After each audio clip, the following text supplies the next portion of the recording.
to share with you one book from, I believe, Michael purchased the first one that was from this 2014 collection book of Partial Nudity. This is the book that came out with it at the same time called Revealed. It had longer poems because Partial Nudity had a bunch of really short ones in it. So I'm going to share with you one poem from here, and it is called Depth of Field. When I looked for you at the crowded train station, the masses grew dense as I craned my neck until I saw your head emerging from the sea. Suddenly, I couldn't escape you. You seemed so crystal clear in this crazed moment commuter crowd, because everything blurred away as my focus grew sharper on you, perfectly framed in my depth of field. To this day, when I see you outside coming toward me, I first see you at a distance, but when I see you, it seems that everything about you becomes sharply into focus, and everything else in the world fades into the background.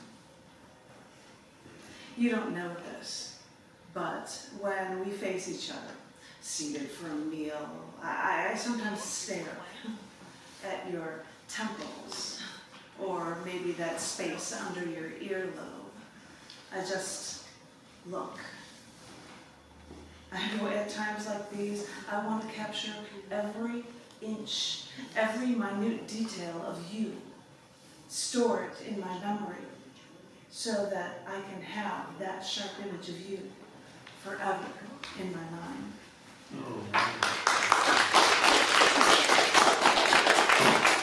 Because I hosted the last one 2 weeks ago, I tried to come up with a poem based on other people's poems and my own poem of the day. Because I'm writing a poem every day, so I'm like, all right, this is what I read, and some of you did not hear it, so I'm going to share it with you.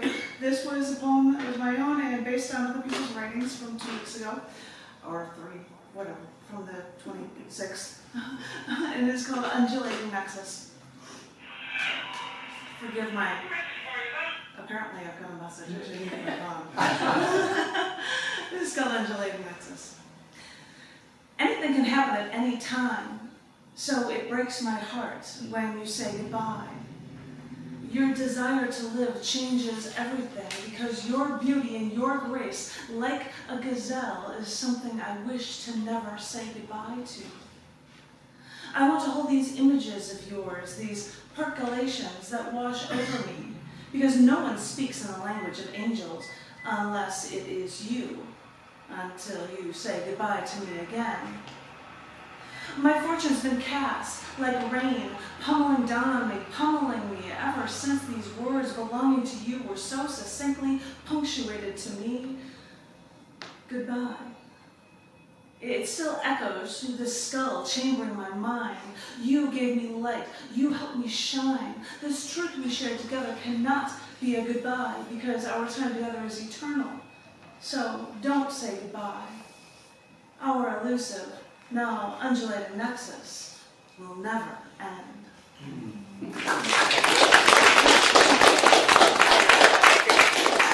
And although I was not the host, I started trying to come up with pieces for a poem for today, along with a poem for my poem every day, because today's Carl Sagan Day, because this is birthday day. Carl Sagan. So I started thinking about that, and I started saying, how can I start putting words from other people? So this is called Just Too High for Just One Man.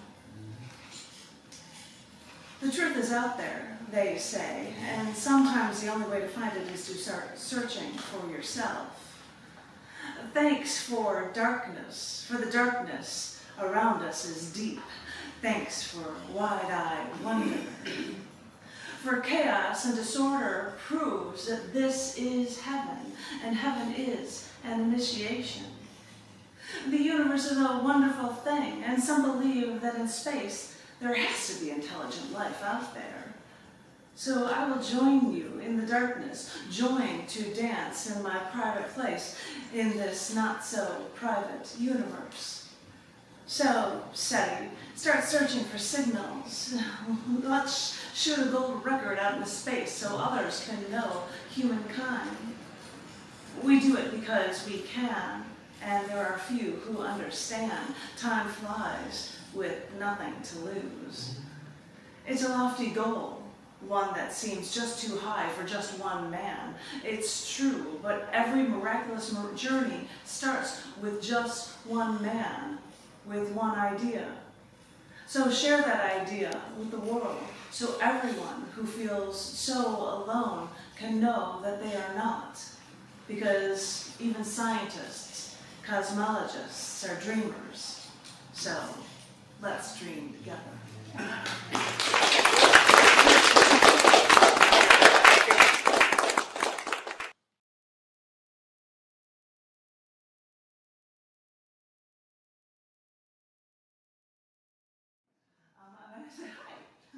I'd like to share with you 3 poems, couple 3 from this book called Revealed. That tells you something about me. I think I told this to someone recently, that this book, and it's called Revealed, the other one's called Personal Nudity, and this background image is taken from the x-ray scans of a past mammogram of mine. Because I said, if you want to know something about deep inside me, you might as well know that. I mean, you can't see it, but anyway. These 3 poems I'm going to read are from a show I did in 2012 with the homie of South Africa, a man whose visa was expired and can't come back, and he would come and do a show with me and do music. So I'm going to do music. These 3, why the heck not? This first one is called Been a World Leader. People can think that Americans are cocky and arrogant because we've been a world leader for so long. Because even though our cars are from Korea, our electronics are from Japan, and we outshine billions, better beers from Germany, better wines and cheeses, champagnes from France, because even though we've been thrust into this global economy that Al Gore pushed us into by creating the internet, us Americans still seem to want to rest on our past laurels through the next millennium. Once I stopped for a beer at a dive in München, where the female bartender tended bar for 3 old German men and 1 very out-of-place American. Barely knowing German, I figured I could sit there, say a beer by name on tap, pay in euros, and have no problem. But at one point, after a jukebox in the far corner that I never noticed started playing some new American-sounding pop song, one of the old German men turned to me, yelling at me in German. Holding my Franziskaner draft, my eyes turned to saucers, unable to say a word to this old German man yelling at me in a language I could not decipher. And that's when the bartender yelled at that old man in German, then in English. They didn't play that song, I did. So I smiled at the bartender, I finished my beer, and I realized that us Americans can still get into trouble without saying a word. In the show, I was dressed as a man, and I was doing all these things in a show. Anywho, so it was a weird thing, but that's what I get from being a performance artist. This one's called Enough's Enough. Once, when I was in Bergstein, where the Alps in Austria gave every street corner a 60-degree incline, I signed up for a bus tour to go to Radon Cave at a nearby mining mountain. Waiting outside the bus, I stood with something like 17 German-speaking Austrians. I felt so out of my element that I was almost dying to hear any American voice saying any words. And that's when I heard a boisterous baritone. So I made my way to this booming, distinctly American voice. I merely asked, "American?" And the large man heard my inflection, and he immediately spoke. "Hi, I'm Fred, and the little missus here is Mildred." And this petite, subservient Midwestern woman standing next to this melodramatic man made the couple look like a perfect 10. Frank asked me where I was from, and when I said Chicago, he seemed to start on his spiel, schlepping his speech. Hey, we're from Detroit. Worked for GM for 35 years, and now that the kids are grown, with my pension, I thought we'd go see the Alps. And then I realized that even that I could have stood at 50 paces and still heard Frank telling me and the entire neighborhood the epic of his life. That's when it occurred to me how loud Americans are. Because when first traveling through Europe, after the War on Terror began, the United States government and airlines wanted to inform Americans traveling abroad that if they were concerned about being a conspicuous target by looking too American, they offered these simple guidelines to help any American feel safe. Don't wear a university sweatshirt. Don't wear a baseball cap. Don't chew gum. Don't yell. And I can imagine Frank yelling out, "Hey, Mildred!" And so I made a point to not sit near Frank and Mildred on that bus. But that was okay. I could still hear them from rows away as we made our way to that mountain range. And to the Austrians on that bus who spoke English, a part of me wanted to tell them, not all Americans are that loud. Because even if we Americans want to rest on our laurels, some of us know when enough is enough. And this last one that I wanted to share with you, I asked the man from South Africa if he knew this song. And he listened to no music and from something, he's like, I don't know. And I'm like, all right, then I have no idea if you would be able to do anything. But this last poem is called My Kind of Town.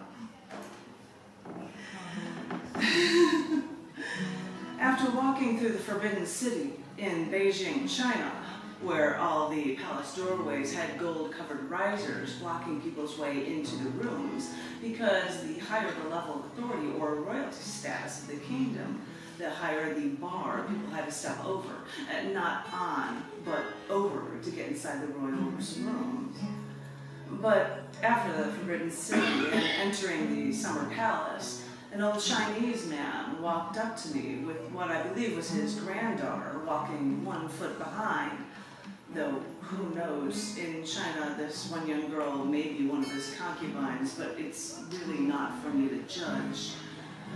But this older Chinese gentleman walked up to me and asked, in the best English he could muster, where I was from. And so I told him the United States, and then I said, Chicago. And that's when this man's eyes lit up, and he said, my kind of town. And I laughed, nodding my head in agreement, until he leaned in and started to talk to me and said, Frank Sinatra sang that. Yes, he did, I said, because even though this world is so vast, we will always find ways to connect with one another.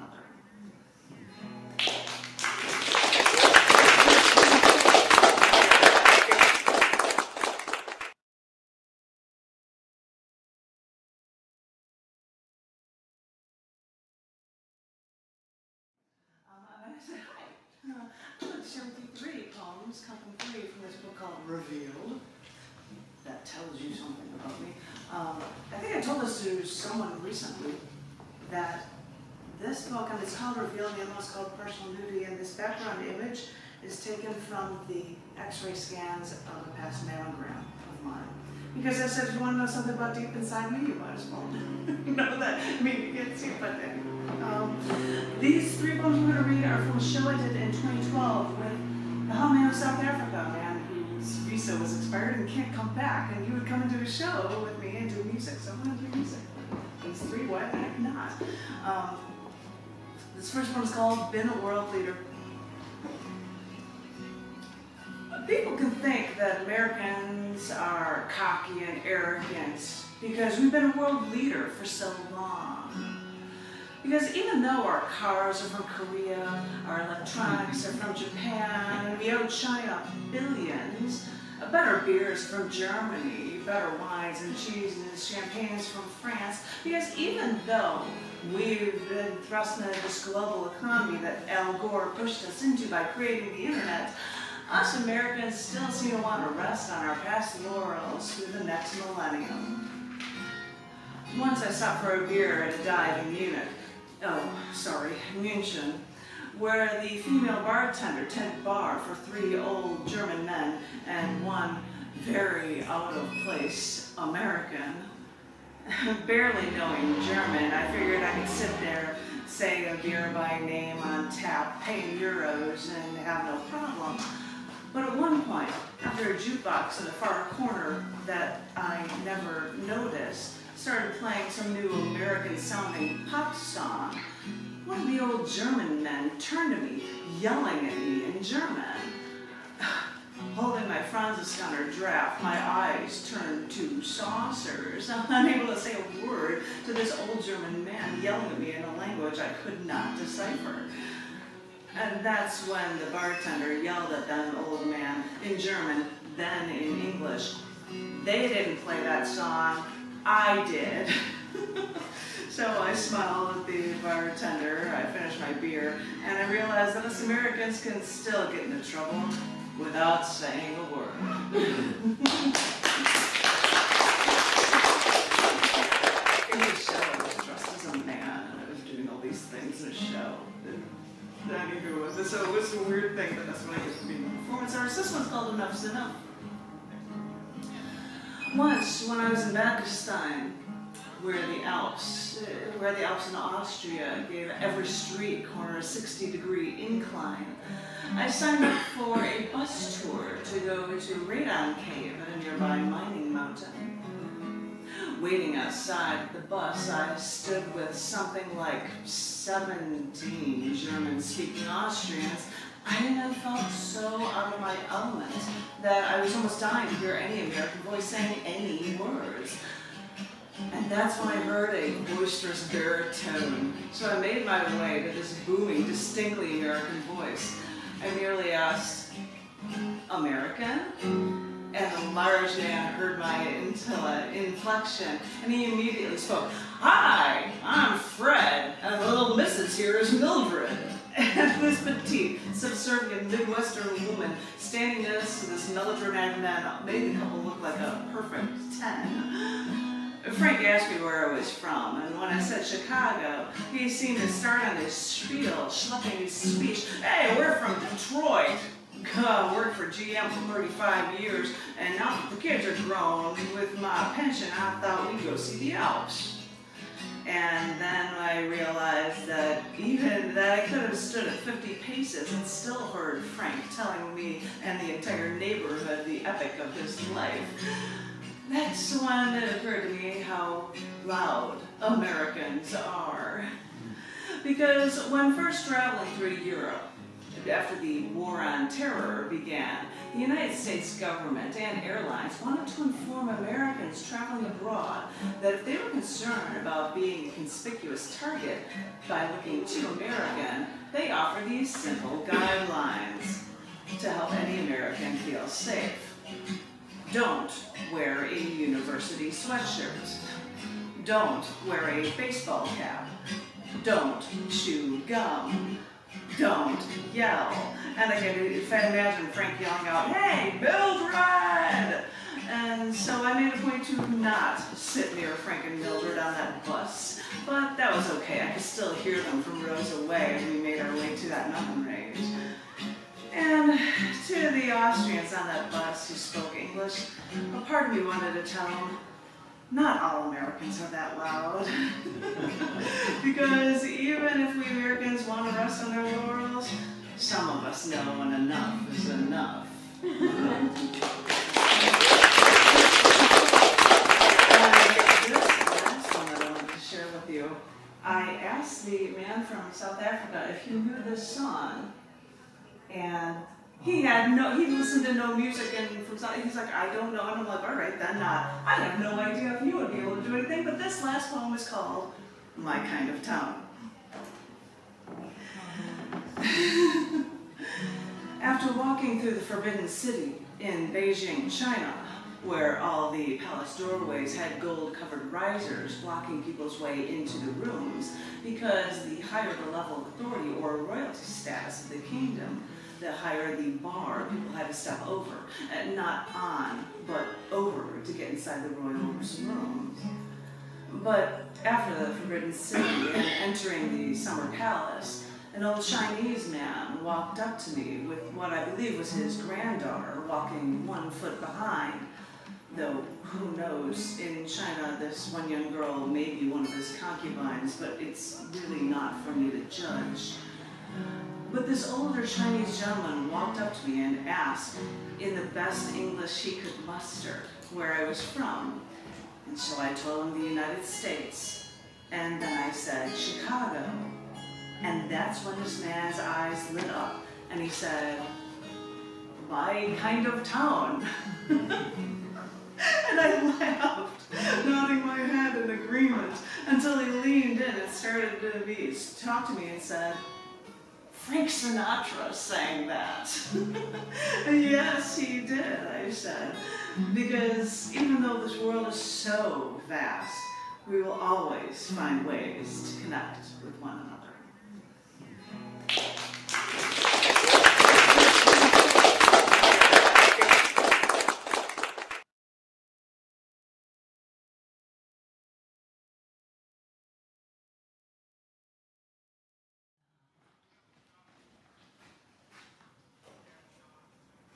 I'm going to read from the book Revealed. And this poem is not about serpents. Actually, it's about cats. But you wouldn't know about this poem. It's called Loving Fora. You called to me, so I followed. Found a place for us where you could walk over and just collapse right next to me as I ran my fingers up and down your body.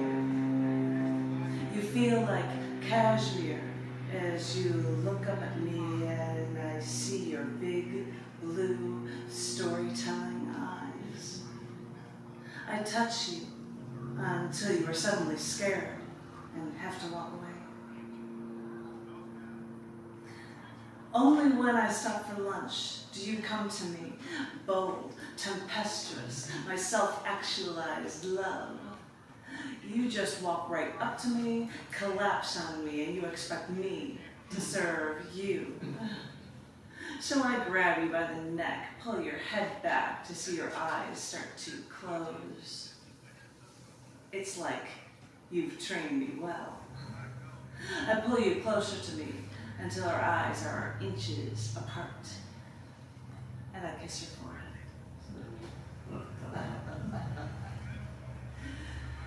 You want me only when I have something to offer. And when I've got the goods, your lithe body almost squeals with delight. And you know, it's only at these moments when I can touch you, feel your softness for myself. This is what I cherish. So at night, that's when we've got our chance. You usually want to test me, but at night, that's when you come to me, curl up against my body, let me envelop you in my arm. That's when I'm able to sleep.